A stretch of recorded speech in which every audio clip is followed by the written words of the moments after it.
Well, hello there. This is Best Player in the World Television, or BPTV for short. I'm the Abbot of Telem, and you're probably wondering what is that green and yellow slime all over the Abbot's face? Well, you can see I put this fancy background up here, our logo, and I think it looks pretty good, but I'm still learning how to do it. So you'll see these little flashes of cool green and yellow encroaching on my face as I talk. And what I'm talking about today, with the Olympics less than a week away from starting, is the signature event of the athletics competition, which will be the men's 100 meters. There's already been tons and tons written and said about this event because people are wondering whether Usain Bolt, greatest athlete of our generation, has it in him to defend his Beijing 100 meters gold medal.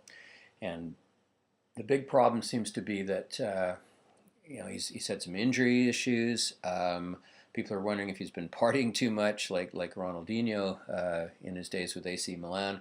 And specifically, the big problem is that, of course, last month Bolt was beaten not only in the 100 but the 200 meters as well by his little buddy and training partner Johan Blake, another Jamaican who's just a kid. 21, 22 years old. So people are a lot of questions about Bolt, and he dropped out of a meet this weekend, the Diamond League meet, which is supposed to be his final tune-up before London. And there are other great runners in the mix as well.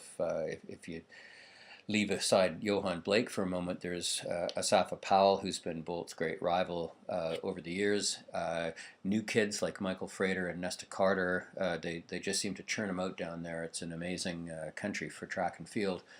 And then there's always Americans who are challenging. I mean, Tyson Gay has run the third fastest time of all time, 9.72, and Justin Gatlin is a great sprinter as well. So lots of competition. I mean, Bolt's not going to walk away with this one. And in fact, many people are wondering if he's going to walk away with anything at all. I'm here to tell you, this is my prediction anyway, that he's okay.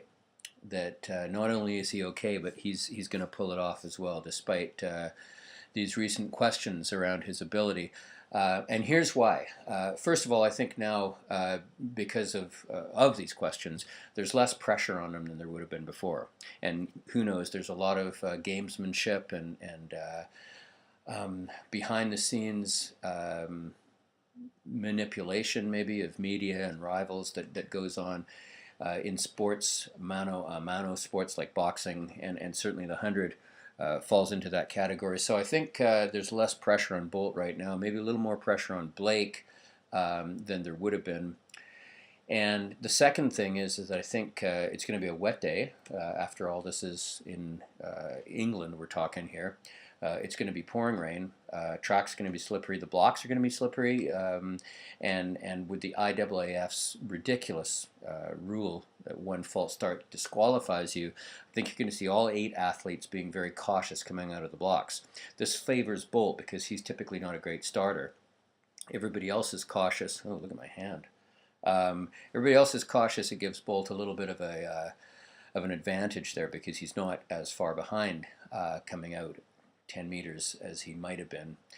So he'll be level at 30 meters, pulling away at 50 meters, and he himself says if he's ahead at 80 meters, ain't nobody going to catch him. And I think that's what's going to happen in London in 2.5 weeks from now.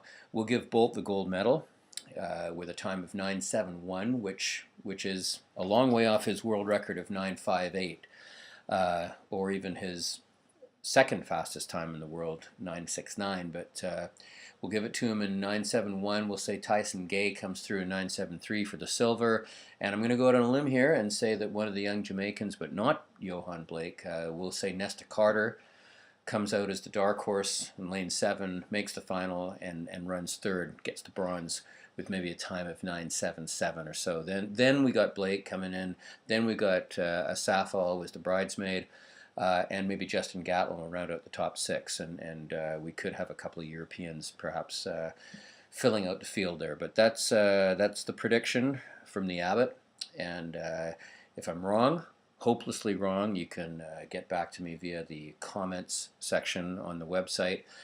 And that wraps up today's inaugural installment of BPTV. Check back for more soon. See ya.